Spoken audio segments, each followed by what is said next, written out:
Vous aimez le canard? Vous êtes au bon endroit. Mais on ne va pas parler de nourriture, ça je suis désolé.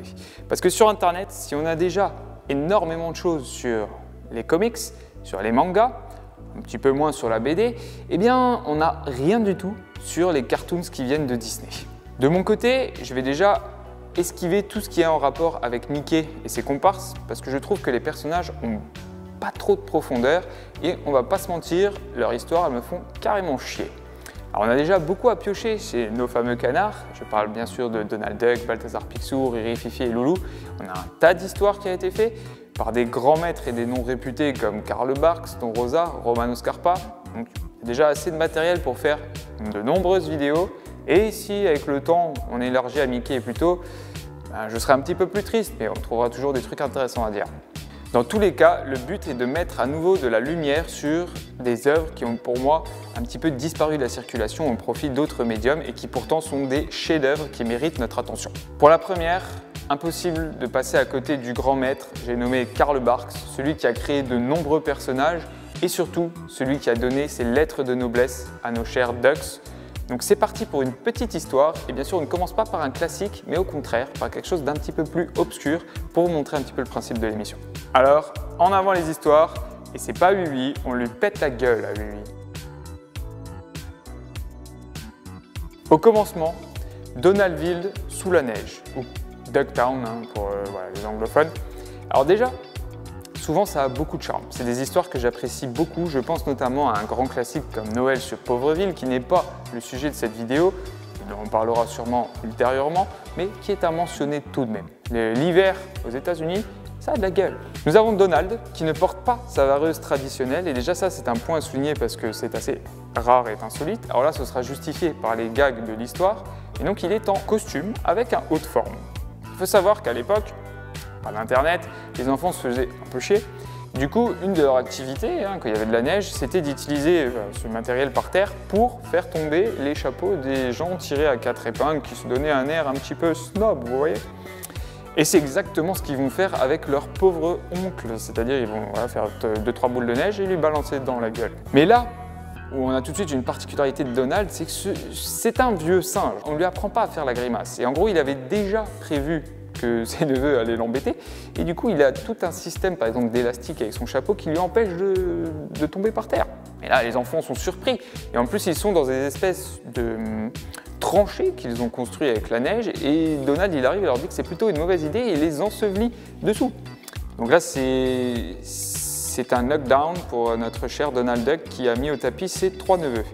Toutefois, il faut faire attention avec les élèves parce qu'ils ont de fâcheuses tendances à relever les défis et à vouloir dépasser leur maître. Et c'est exactement ce que vont faire Riri, Fifi et Loulou, parce que niveau ingéniosité, c'est pas les derniers nés ceux-là.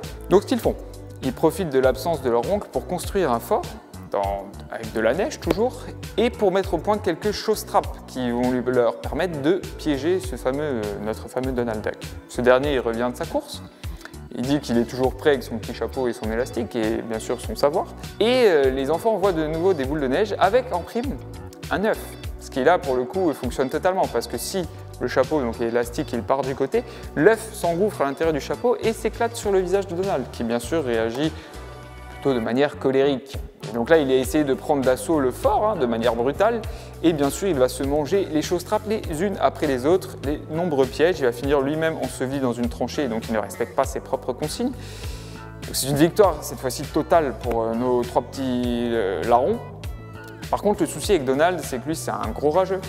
Ça va être un trait de caractère qu'on va revoir assez souvent.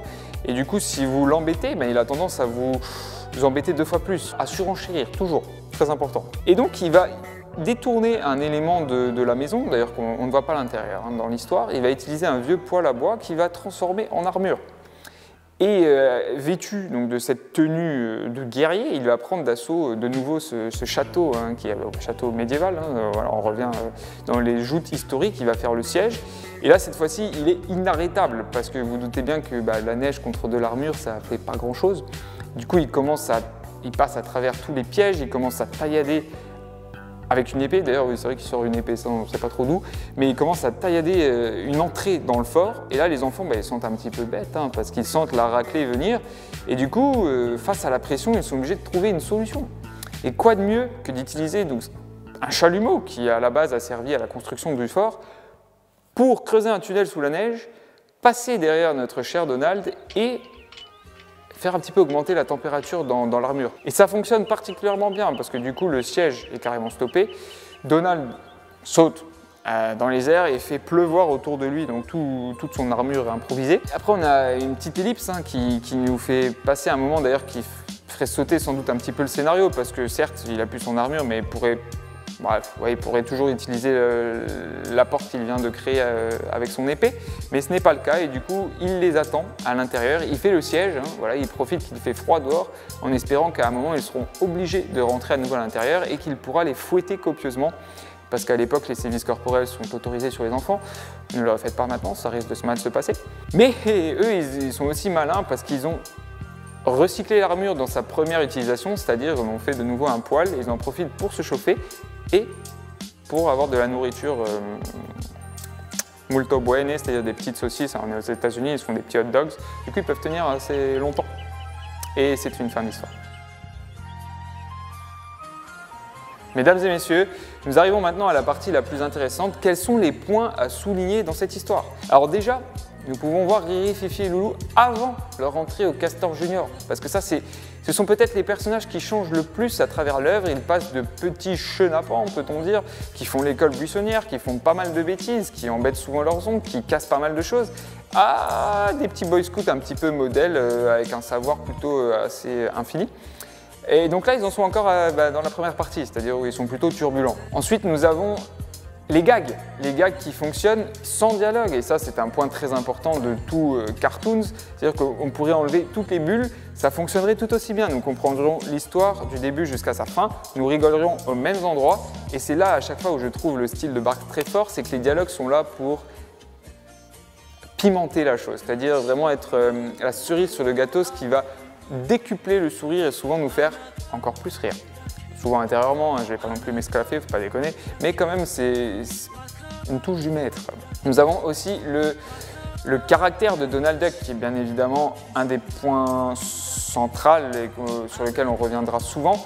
C'est-à-dire que si au début il fait presque semblant d'être l'adulte avec beaucoup de sagesse, qui a de la maturité, qui ne se laisse pas prendre au jeu, qui en sait plus que les enfants, eh bien quand il est mis en déroute, là on retrouve notre vrai Donald, le rageux, qui va laisser exprimer sa colère et qui n'a plus de limite, qui est prêt à tout pour avoir raison et donner une raclée à ses chers neveux.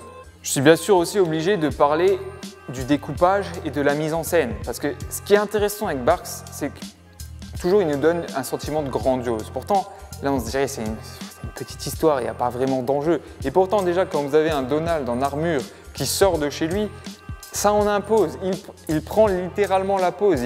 Là, on est revenu au temps du Moyen-Âge et c'est un véritable assaut historique, homérique qui va s'accomplir entre le fort d'un côté et Donald en armure. Et ça, c'est ce qui donne ce cachet toujours aux histoires de Barks, c'est qu'on s'y prend, c'est-à-dire il met les potards à fond et du coup on y croit et on s'investit. Enfin, un point sur lequel on va aussi revenir régulièrement, mais qui est toujours à mentionner, c'est le style graphique de Barks, qui est, si on le compare à d'autres auteurs, surtout avec Don Rosa, beaucoup moins détaillé.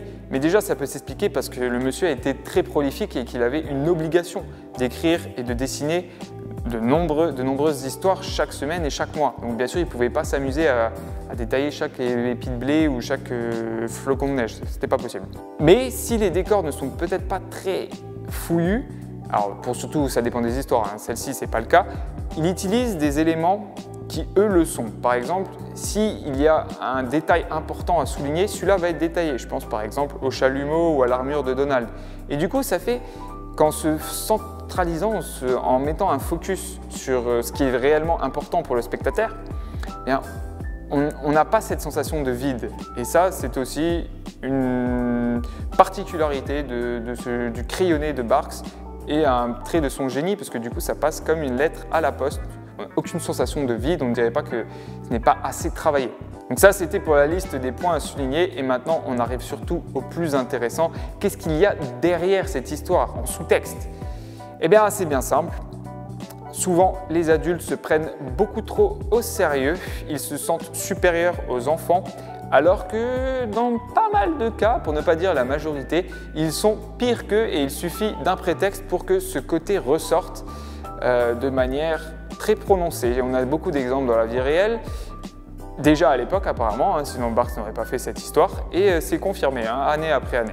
Pour l'instant, je ne sais pas encore si je me situe du côté des adultes ou des enfants. Ça, il faut peut-être demander à mon entourage pour statuer là-dessus. Parce que si les histoires sont d'abord destinées à un public jeune, à des enfants, eh bien les vrais auteurs savent se démarquer en y insérant justement ce côté caché qui fait que quel que soit notre âge, on retire un enseignement, je ne sais pas, peut-être quelque chose. Ça nous donne à réfléchir. Et c'est ça que l'on recherche, normalement, quel que soit notre âge, je le dis à nouveau. Donc c'est bien, c'est des bonnes histoires, vous pouvez les lire sans souci. Voilà pour cette petite première, j'espère que ça vous aura plu. Ciao!